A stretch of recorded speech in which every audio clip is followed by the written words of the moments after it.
Yvette the coach here. My name is Yvette Williams, and welcome to my series Coffee with Yvette. So this morning, what is it this morning? So this time it is decaf vanilla. So, oh, in a cool cup. Look, have my initial and everything. So this is, get your favorite coffee cup, have coffee with me, and to chat a little bit about these abusive, narcissistic people that we have learned so much about in the last few years online. Okay, so how did you become the target? It's baffling, I know.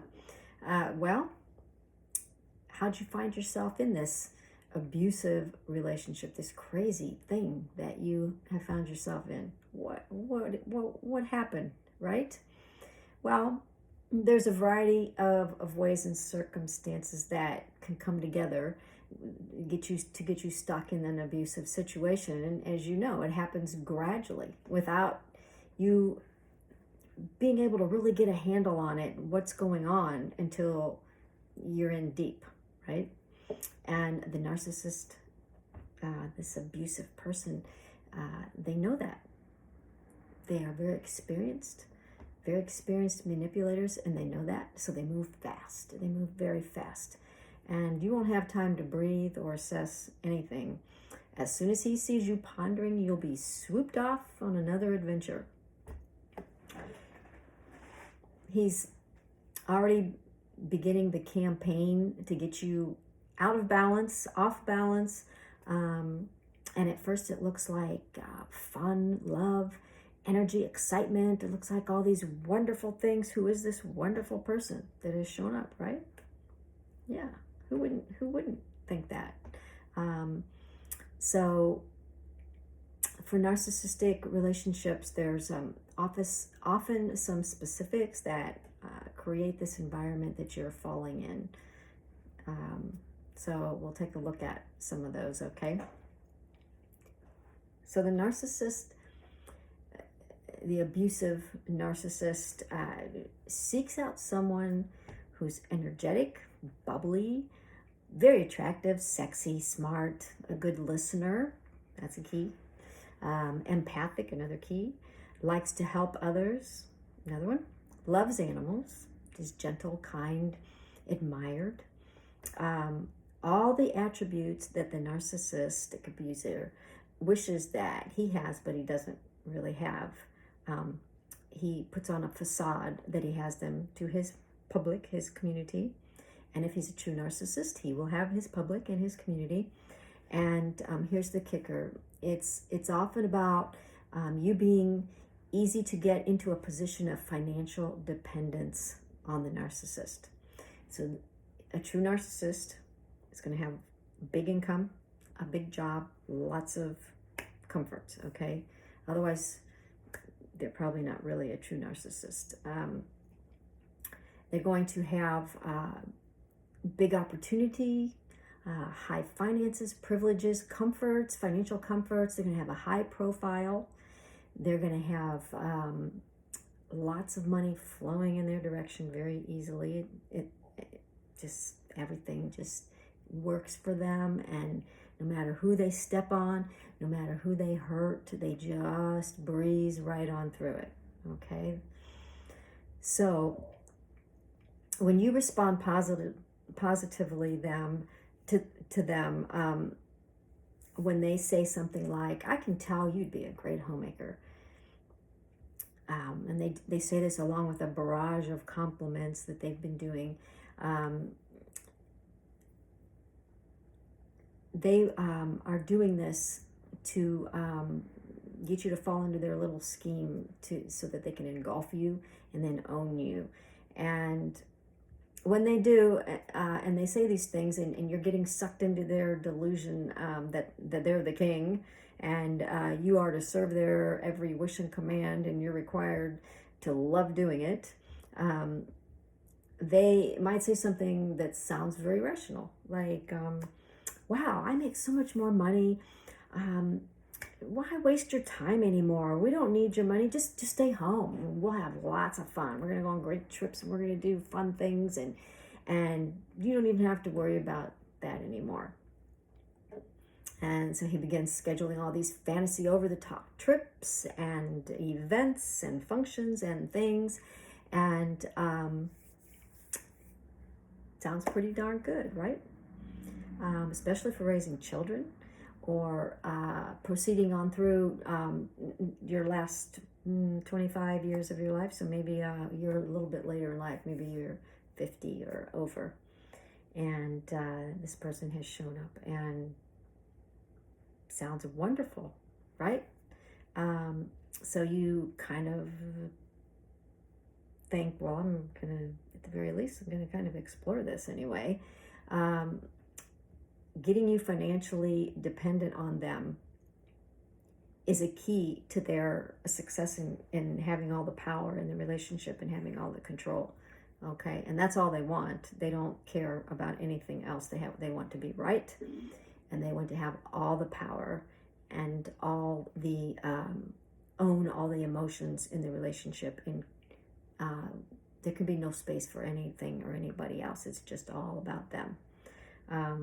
They don't understand relationship, like the give and take and push and pull and a little bit from me and a little bit from you kind of concept and thing that happens in relationship. They won't participate in that, because then that makes them have to serve somebody else's needs, and oh my God, they're not going to do that. They'll only do that in their so-called community or public, and it's just a facade. It's just an appearance that they're serving. When they're living with somebody, they can't maintain that appearance that they're serving, because they aren't doing anything. All they're doing is tearing everything down. So for you, in the beginning of this, it seems like you've found your soulmate. It seems like all this excitement it's like so much fun, and then all these things that they can buy that maybe you weren't buying for yourself. It's all really exciting, and it seems great. Like, wow, okay, well, who wouldn't love all this, right? Yeah. And so the narcissist has been observing you and your response to all of this, and they're looking for somebody who's open to this kind of thing. And you've been observed with keen scrutiny, so that they already know that you are open. That's why you've been chosen to serve them in the first place. They can size people up in an instant, and they sized you up instantly and decided, you're somebody that's going to fall into their trap, because you're a kind, nice, wonderful, happy, bubbly, wonderful person. Okay? And you're very understanding.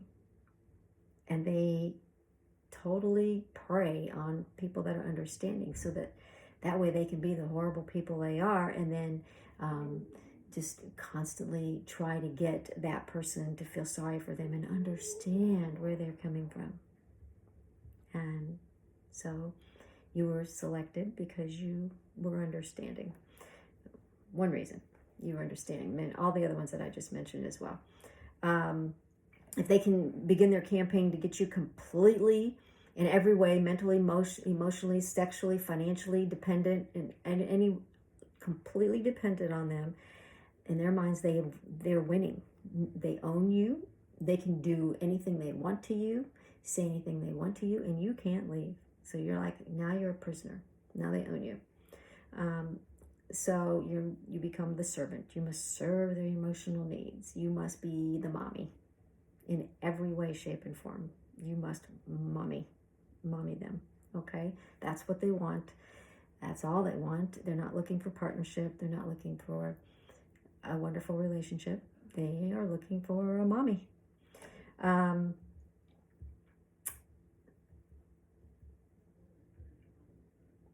So what I want to bring up is, when you're thinking about, while you're remembering that he told you he'd never met anybody like you, that he loves you, you're perfect for him, you're his soulmate, it's never been like this before. Keep in mind, that's what he has said to everyone that's been in his life. Okay, this is they're master manipulators. They know what to say, and they say this to everybody. Oh, this sex is amazing. I've never had it like I have it with you. You just turn me on so much. All this stuff that they say to you, it sounds believable. And they act out, they're very dramatic, and they act it all out, and you just believe it. It seems real. It's not. They've done that with every person they've ever been with. This is who they are. This is what they do. It's all part of the grooming to get you to serve them. That's kind of one of the hard things to get a handle on. I know it's just really difficult to come to the realization that this person doesn't like you. They don't like anybody. They don't like you. That's why they treat you the way they do. They don't like you. And I don't care what they're telling you. None of that is real to them. Okay. So you became the target because you're fabulous. You're gorgeous, you're smart, you're fun, you're empathic, you're understanding, you're willing to serve, help, you're energetic, you're sexy, you love animals, kind, gentle, strong, you're admired, ready for excitement, ready for fun, open, happy, fun, let's go have fun kind of person. And that's why you became the target. They're all good traits. The narcissistic, abusive person wants them because they don't really have them. They only have the facade out there in their public, in their community, that they have them. They don't actually have any of those traits. They're trying to take them from you and suck the life out of you and try to fill that big, gaping, vacant, vacuous space that they take up in the world. They're trying to do that with your fabulousness and your good traits. Okay? So I hope that you will subscribe to my channel. Maybe schedule a session with me. Let's talk. Let's find out where you are in the game, where you are in the scheme of this game that they've gotten you into. And I will look forward to that. And I will see you for the next cup of coffee. Thank you.